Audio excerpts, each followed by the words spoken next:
James M. Curry. Now, who is that? If you listen to the places I've been, you won't get a very accurate picture.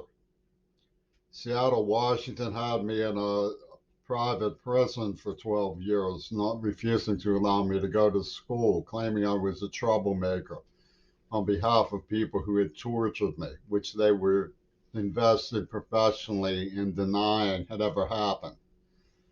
So they were aiding and abetting a, a torture chamber.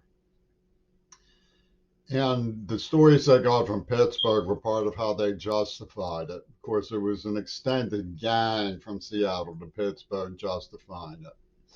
Pittsburgh faculty members, the Carnegie Mellon and University of Pittsburgh, to a lesser extent, Community College of Allegheny County, depicted me as a sort of phantom of the opera. They had me swinging from the alcoves and the banisters in the Cathedral of Learning, landing on people's desks, howling like a monkey, jumping the belfries. And was any of this true? It had nothing to do with the truth. I was a deaf poet who worked in the libraries. And 6 or 7 women got involved with me, partly for their own fun. None of these women were abused. Of course, the museum thieves who have been caught, with it, some of them, not all of them have been caught. The underworld in the University of Pittsburgh, which is a considerable group of people, it extends to the faculty of Carnegie Mellon University, committing organized crimes. You know what those are?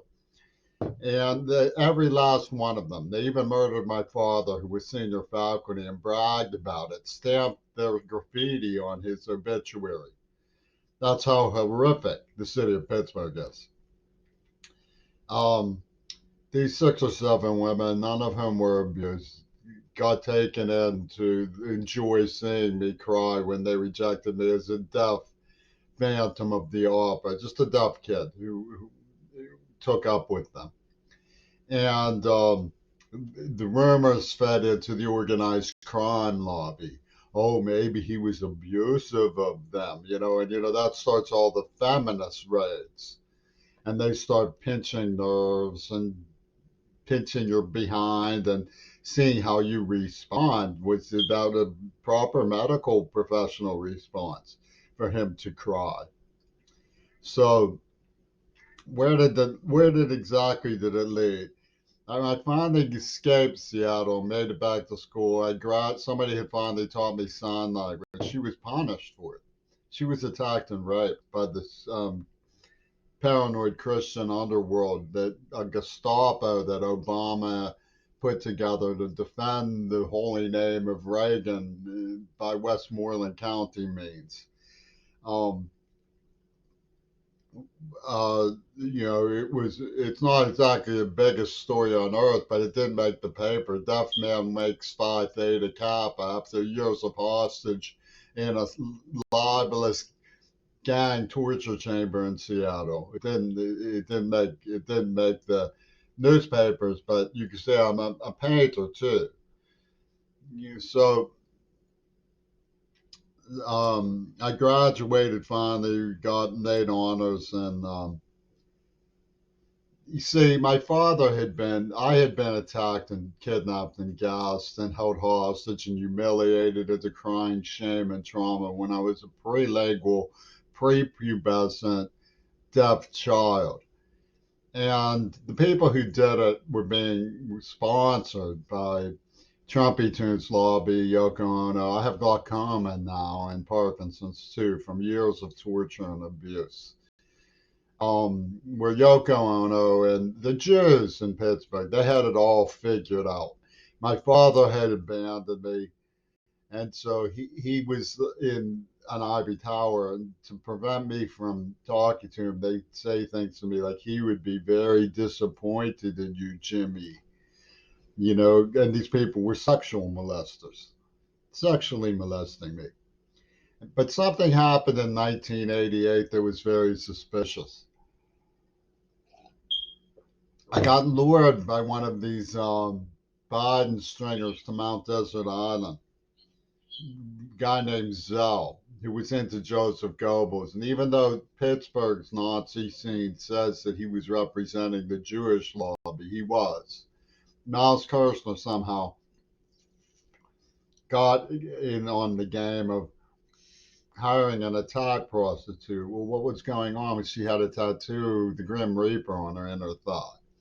They were dramatizing King Crimson's concept of death seed in clock to the AIDS attack. And this guy had been talking about a scheme to transform the human race by injecting the blood when I knew him in college before AIDS happened.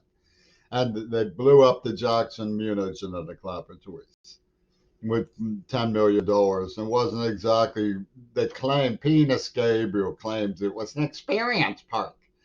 That he went to, there was a house of fears. They're going to fear you into Parkinson's disease someday, Matt.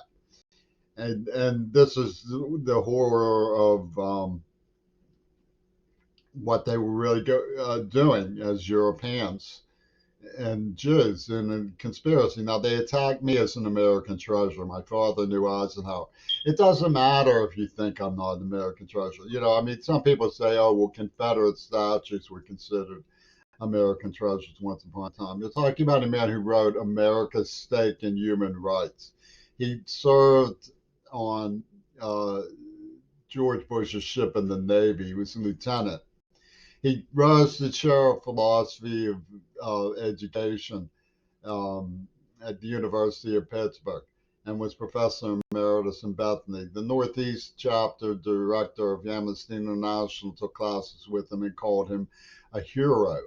Now, that's not a Confederate horse. It is to the donkey minds of Trump's black wizards of Cornel West spinner beanieism because he's white and they tear down anything that's white. And that's the sort of people they unleashed on him, but it was all in service to the extreme white wing.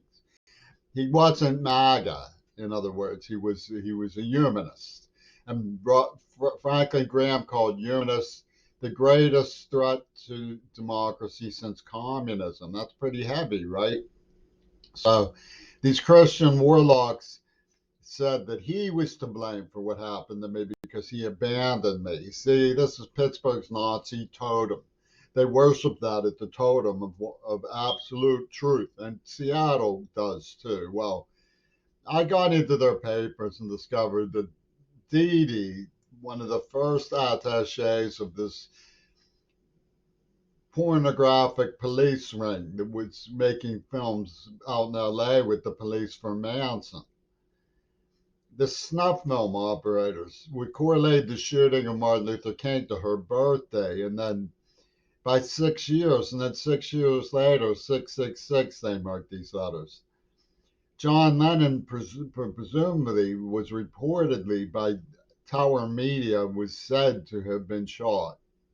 So Ono comes sweeping down with this gang and attacks me again. Same fingerprints of true evil and cruelty. I was in seizures, vomiting. They raped a deaf girl who has epilepsy. Ono carries on about Asian women who are in insane asylums. And then has a deaf girl who's from an orphan from Korea raped as a form of comfort woman for her ungovernable crazy son. So what does it turn out was that it turns out that they were collecting tokens of what they had done to this American treasure. Okay, it doesn't matter if you think I'm not an American treasure. They had identified me as one, and that's why they attacked me, and that's what you should realize. They attacked me for being identified by them as an American treasure. So they killed Circe Kennedy. You think was an American treasure? Okay, so this is these crazy, stupid people. And I started doing research, and I discovered that all of the evidence shows that John Lennon pulled a Houdini. It's encrypted in the cinema, and the lyrics of these people who released COVID to cleanse the earth of too many people for Her Majesty's esquires. So It traces back to 1916. They put this together back in World War One and have been planning it. Adolf Hitler's escape. They were planning this whole double cross with this Houdini, and they attacked America gratuitously. And who was their saint was Ruth Ginsburg. The night before she died, a mysterious elevator comes and cuts a woman in Massachusetts in half. A horrible, grisly, screaming end, right? Well, her name, the girl's name was Carrie. That's a scene from The Omen. Carrie was another devil problem, and was Ruth Ginsburg saying abortion is murder, but so what? And she was made their saint. You have Clinton jumps down with a spiraling pork peanut. She's the greatest thing since Jehovah. Well, I wouldn't be surprised if they have the machine that did the Syrian earthquake. They have so much power, and the power that they have is so weird. They've had these lockdowns in place. They go around with their curiosity shop from Sotheby's. People who were stalking me when I was 19 years old. Now, when I was 16 years old, Alice Wynn was stalking me. Shows up when I'm 62. And she's collecting the paranoid paintings or something. Who knows what's going on with these people? And they say, if you don't want more than Parkinson's, you will pursue a personal injury and turn it over to our generous charities. And Seattle Clubhouse has a motto. They poisoned me in the mouth. This guy. Right before COVID, it's an advertisement. They have a motto. It's all about money. It's all about money. Join Seattle Clubhouse because it's all about money. That's their motto. And how did they get away with this? They cut off the gold caps off my teeth. That's what I mean when I say the Jews had it all figured out. When I was in Iowa, they cut off the gold caps on my teeth because they said I was a gold digger for information, exploiting the AIDS attack. They were the ones behind the AIDS attack. It's clear from the script. They're cutting off my gold caps. What that means is they're running another concentration camp and stealing the gold from a deaf man's teeth. That's what Seattle and Pittsburgh are doing. That's what they're organized to doing. It's not a joke. And they have this Cornell West dude with a spinner beanie on his head that says it's touchy bug. You pulled away when I touched you. That means I get to prick you with something awful. And that's his mindset. That's how they made it look like they were purging the spirits when they poisoned me in the mouth, and then they come with COVID and purge the spirits some more.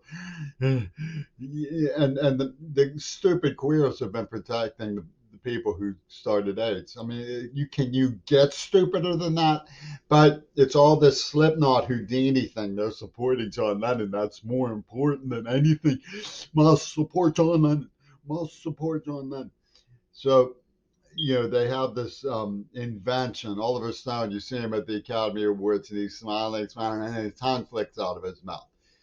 Penis Gabriel implanted a neurotrauma and said, we'll detect with rapid eye movement a lie detector in his handwriting, and will demand that every single detail be extruded, forcibly interrogated from him. This is what Penis Gabriel did, as claiming he was from Amnesty International. They have this +1 tongue lash, and that means Cornell. You know what +1 means when Cornell West comes with his spinner beanie needle.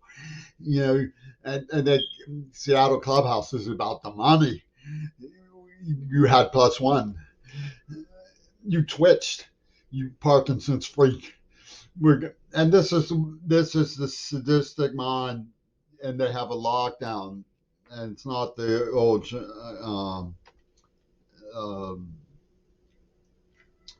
it's not the old lockdown on COVID. It's lockdown on all the information so that the street Satanists from the Christian church can be the curators of what sort of whisper campaigns they tell about the Phantom of the Opera in the Clubhouse. It's all about money Clubhouse.